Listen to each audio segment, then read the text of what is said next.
ओम श्री गुरु सत्ताय नमः।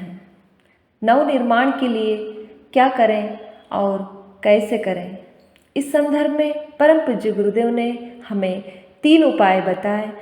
पहला प्रचारात्मक, दूसरा रचनात्मक और तीसरा सुधारात्मक। प्रचारात्मक और रचनात्मक उपायों के बारे में हमने पिछले अंकों में चर्चा की और आज हमारा तीसरा उपाय है सुधारात्मक। इसके बारे में परम पूज्य गुरुदेव आगे कहते हैं, अवांछनीयताएं व्यक्ति के स्वभाव और समाज के व्यवहार में गहराई तक घुसकर बैठ गई हैं।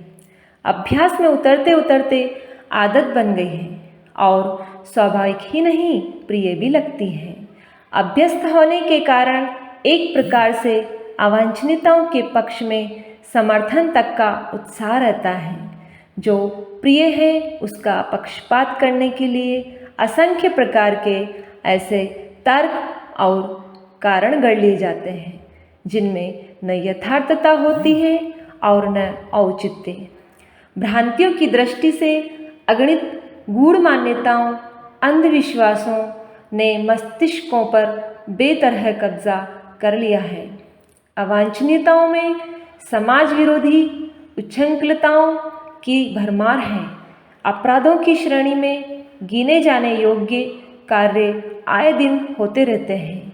अनैतिकताओं में ही दुष्प्रवृत्तियां आती हैं जो व्यक्ति के निजी स्तर को अपनी और दूसरों की आंखों से गिराती हैं तथा पिछड़ी परिस्थितियों में खड़े रहने के लिए विवश करती हैं। वैयक्तिक अनैतिकताएं, सामाजिक अवांछनीयताएं और इस अनगढ़पने की निशानी मूढ़ मान्यताएं इन दिनों चरम सीमा तक जा पहुंची हैं। इनको उखाड़ना भी एक बहुत बड़ा काम है। कई बार विषैले फोड़े इस बुरी तरह प्रकट होते हैं कि उनकी शल्य क्रिया कराने के अतिरिक्त और कोई उपाय ही नहीं रह जाता। कठिनाई हल्की होती है तो सौम्य उपाय से भी काम चल जाता है। रक्त की कमी उपयुक्त आहार विहार से पूरी की जा सकती है।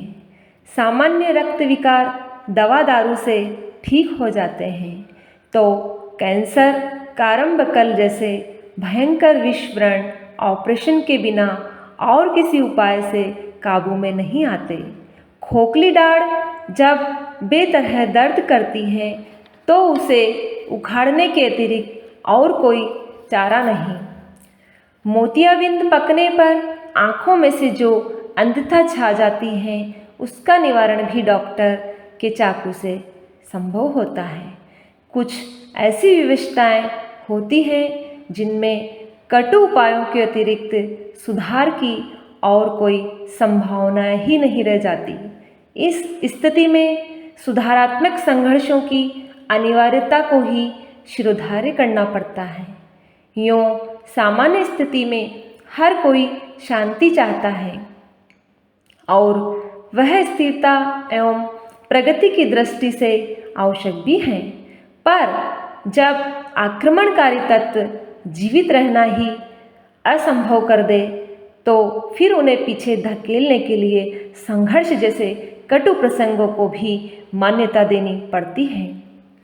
भगवान के अवतार समय समय पर सृष्टि का संतुलन बनाने आते रहे हैं। इनमें से प्रत्येक को धर्म की स्थापना का दूसरा पक्ष अधर्म का उन्मूलन भी अपने क्रियाकलाप में सम्मिलित रखना पड़ा है। सच तो यह है कि उनकी गतिविधियों में धर्म स्थापना से भी अधिक भाग अधर्म उन्मूलन का रहा है। जिस दिनों दुष्टता और भ्रष्टता अपनी चरम सीमा का स्पर्श कर रही हो उन दिनों अनीति विरोधी तेजस्विता जगाने और अनीति से लड़ पड़ने के लिए उत्तेजना भी उत्पन्न करनी पड़ती है। अपात धर्म के रूप में वह कड़वी औषधि भी गले उतारनी पड़ती है। उद्दंडता को धमकाए बिना वह काबू में भी नहीं आती। भ्रांतियों के निराकरण के लिए एवं सदाशयता के अभिवर्धन में लोक शिक्षण के प्रचारात्मक आधार खड़े करने होंगे। सज्जनता की सत्प्रवृत्तियों को स्वभाव एवं अभ्यास में लाने के लिए, सामविक आवश्यकताओं को पूरा करने के लिए रचनात्मक क्रियाकलापों का प्रचलन करना होगा। इससे पिछड़ेपन की अनैतिकता दूर होगी। अवांछनीयताओं का उन्मूलन संघर्ष के बिना हो ही नहीं सकता।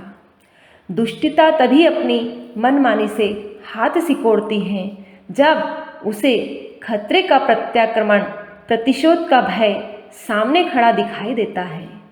लोक आक्रोश जब तक दुष्टता के विरुद्ध उभरेगा नहीं, तब तक उसकी विनाश लीला रुक नहीं सकती। अस्तु युग परिवर्तन के लिए हमारी कार्य पद्धति में प्रचारात्मक, रचनात्मक और सुधारात्मक तीनों ही तत्वों को सम्मिलित करके चलना होगा।